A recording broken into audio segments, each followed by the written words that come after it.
বন্ধুরা, আজকের গল্পটি হলো রেডেসিয়ার লোককাহিনী। সাদা মানুষ আর কালো মানুষের আয়না।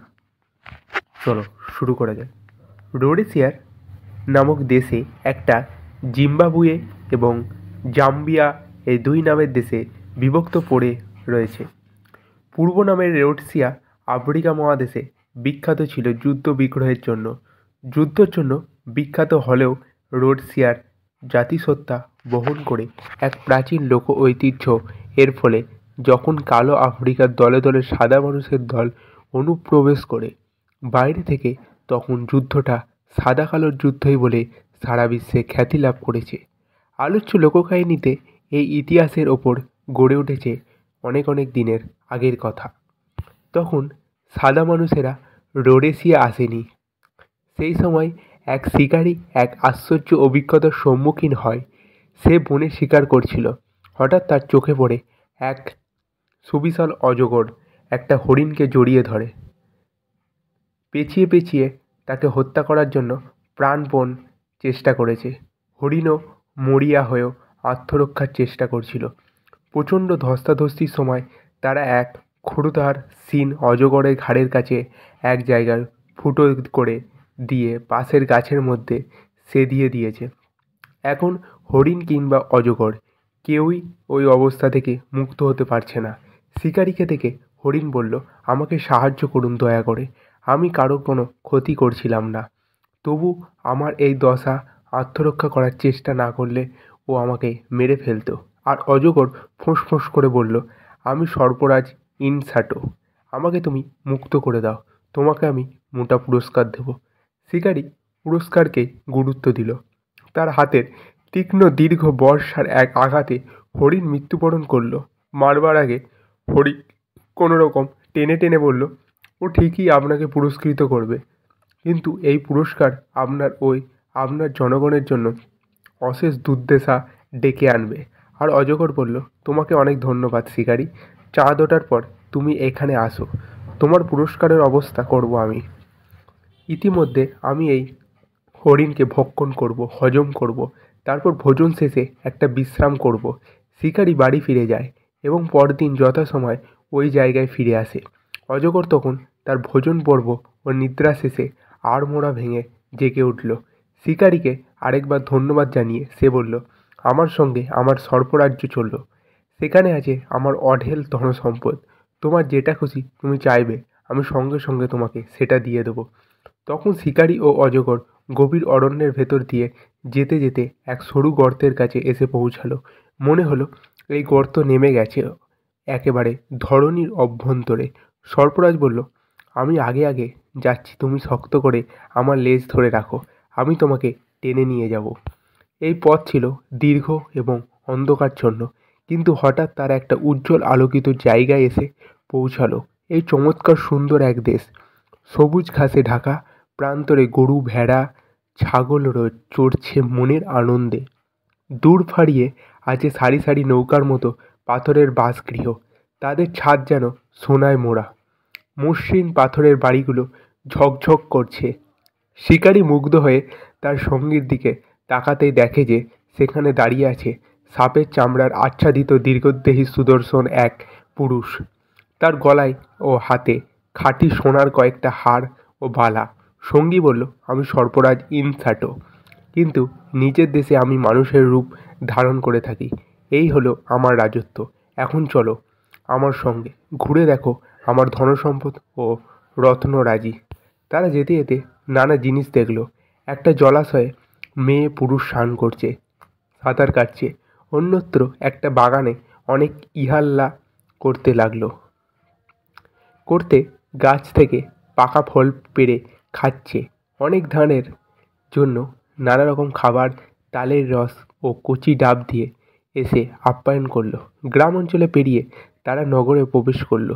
সেখানে রাস্তার কাঁকড় বালির পরিবর্তে দেখা গেল সোনার ধুলো। বাড়িঘরে মুক্তার কাজ, রাজপ্রাসাদে ওদের সেবা যত্নের জন্য দাস দাসীর ভিড়। ইনসাটো শিকারীকে উদ্দেশ্য করে বলল, কাল তুমি তোমার পুরস্কার বেছে নেবে, তুমি যা চাইবে তাই দেবে। সেদিন রাতে নিজের ঘরে শিকারী তার গলায় ঝুলানো ছোট বেতের ঝুড়ি থেকে ঝিঙে, মেজি, বোতলটি বের করে তাকে জিজ্ঞাসা করলো, ওর কাছে আমি কি চাইব? জেঙ্গি মিজি ভোঁ ভোঁ শব্দ করে উত্তর দিল, তুমি ওর কাছে জাদুর আয়না সিপাওকে চাও? ও দিতে চাইবে না, কিন্তু তুমি কিছুতেই হাল ছাড়বে না। বারবার তুমি অনুরোধ জানাতে থাকবে। তুমি ওর প্রাণ রক্ষা করেছো, অবশেষে সে তোমাকে ওটা ঠিকই দেবে। ওটা একটা অমূল্য জিনিস। ওই আয়না হলো ইচ্ছা পূরণের আয়না। পরদিন দেখা গেল বলতা ঠিকই বলেছে। সর্পরাজ শিকারীকে সিপাও আয়নাটির পরিবর্তে অনেক কিছু দিতে চাইল, কিন্তু শিকারীর ওই এক কথা, তার প্রতিশ্রুতি পুরস্কার হিসেবে সে ওই আয়নাই নেবে। অবশেষে জল ভরা চোখে ইনসাটো বলল, আমি কখনোই ভাবিনি যে তুমি আমার ওই জাদুর আয়নাটি চেয়ে বসবে। যাই হোক, কথা কখন দিয়ে আমি আমার প্রতিশ্রুতি রক্ষা করব।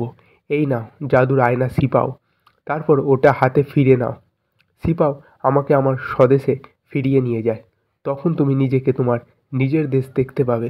শিকারী তাই করল, এবং সঙ্গে সঙ্গে সে নিজের পৃথিবীর বুকে ঘন অরণ্যের মধ্যে দেখতে পেল, কিন্তু ঠিক কোথায় তা বুঝতে পারল না।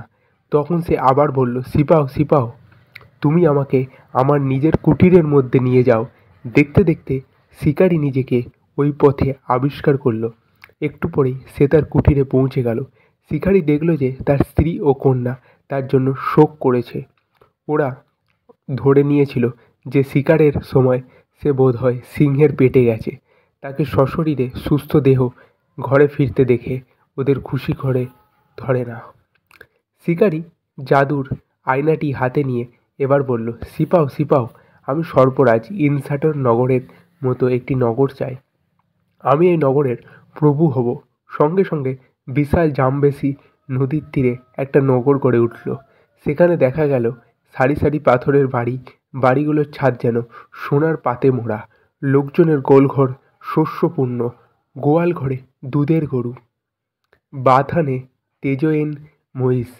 শিকারীর স্ত্রী ও কন্যা এসব কেমন করে হলো সে রহস্য জানবার জন্য ভীষণ পীড়াপিড় করতে শুরু করলো।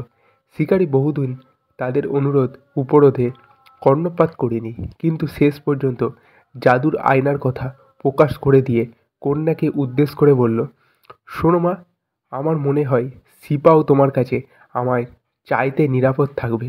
আমি নানা জায়গায় যাই, কখন কি হয় বলা যায় না। শিকারীর কন্যা জাদুর আয়না নিয়ে তার বালিশের নিচে সাবধানে লুকিয়ে রাখে। সুখে শান্তিতে তাদের দিন কাটে। এমনিভাবে বেশ কয়েক বছর অতিক্রম হয়। এক সময় বয়সের তারে শিকারীর মাথার সব চুল সাদা হয়ে যায়, আর তখন একদিন সশস্ত্র সাদা মানুষের দল আসে তার দেশ জয় করে নেবার জন্য। কিন্তু জাদুর আয়নার সাহায্যে শিকারী ও তার লোকের সাফল্যের সঙ্গে সাদা মানুষের আক্রমণ প্রতিহত করে। সাদা মানুষেরা সমুদ্র উপকূলে পালিয়ে যায়। এই পরিস্থিতিতে শ্বেতাঙ্গের অধিপতি রেই তার এক বিশ্বস্ত ও চতুর অনুচরকে পাঠালো কালো মানুষগুলোর শক্তির উৎস কোথায় তা আবিষ্কার করার জন্য। ওই লোক ছিঁড়াপুরা কাপড় পরে কান্না কান্না মুখে করে শিকারীর কাছে এসে বলল, মান্যব্বর, আমাকে দয়া করুন। আমার বাড়ি নেই, ঘর নেই, কিচ্ছু নেই। আমি আপনার বিরুদ্ধে যুদ্ধ করতে রাজি হইনি। সে অপরাধে রেই আমার সব কিছু কেড়ে নিয়ে উপোস করে মারার জন্য আমাকে জঙ্গলে পাঠিয়ে দিয়েছে। আমি জানি বিশাল জামবেসি নদীর মতো আমার শক্তি। আপনি আমার একটা উপায় করে দিন। বৃদ্ধ শিকারী সাদা মানুষটার কথা বিশ্বাস করে দয়াপরশ হয়ে তাকে থাকার জন্য একটা বাড়ি দিল এবং তার ভরণ পোষণের ব্যবস্থা করলো। কিন্তু সাদা মানুষদের ওই ধূর্ত অনুচর শিকারীর মেয়েকে ভালো ভালো কথায় ভুলিয়ে তার আস্থা অর্জন করলো। শিকারীর মেয়ে তাকে জাদুর আয়নার কথা বলে দেয় এবং তাকে আয়নাটা দেখায়। ধূর্ত ও বিশ্বাসঘাতক সাদা লোকটি আয়নাটা তার হাতে নিয়েই গেল। সিপাও সিপাও, আমি খুনি রেই কাছে যেতে চাই। একথা বলার সঙ্গে সঙ্গে শিকারীর কন্যা সামন থেকে এক অদৃশ্য হয়ে যায়। দেখতে দেখতে সাদা মানুষের দল আবার শিকারীর শহর আক্রমণ করলো। শিকারী তার মেয়ের কাছে ছুটে এসে বলল, শিগগিরই আমার জাদুর আয়নাটা আমাকে দাও। মেয়ে কাঁদতে কাঁদতে বলল, ওই আয়না আর আমার কাছে নেই বাবা। বন্ধুত্বের ভান করে ওই সাদা লোকটি আয়নাটা আমার কাছ থেকে চুরি করে নিয়ে পালিয়ে গেছে। শিকারী তখন তার বেতের বুড়ি মুখ খুলে বলল, জেঙ্গি মেজি বলে দাও, এখন আমি কি করতে পারি? জেঙ্গি মেজি ভোঁ ভোঁ করে বলল, তোমার আর কিছুই করার নেই। তুমি যে হরিণটিকে হত্যা করেছিলে তার কথা এখনো সত্য হতে চলেছে। হ্যাঁ হ্যাঁ, হরিণ বলেছিল যে আমার পুরস্কারই আমার ও আমার জনগণের জন্য অশেষ দুর্দশা ডেকে আনবে, আর তাই এখন ঘটেছে। সাদা মানুষেরা অবশেষে কালোদের পরাজিত করে শহর দখল করে নেয়। দখলেই শেষ হয় না পুরো ঘটনা, হত্যা করতে থাকে কালোদের কালো যত নারী, পুরুষ, শিশু, কিশোর সকলকে হত্যা করতে থাকে। সাদাদের কাছে পরাজিত কালোরা কোথাও দাস কোথাও কৃতদাস হয়ে বেঁচে থাকে। তো বন্ধুরা, এই ছিল রোডেশিয়ার লোককাহিনী।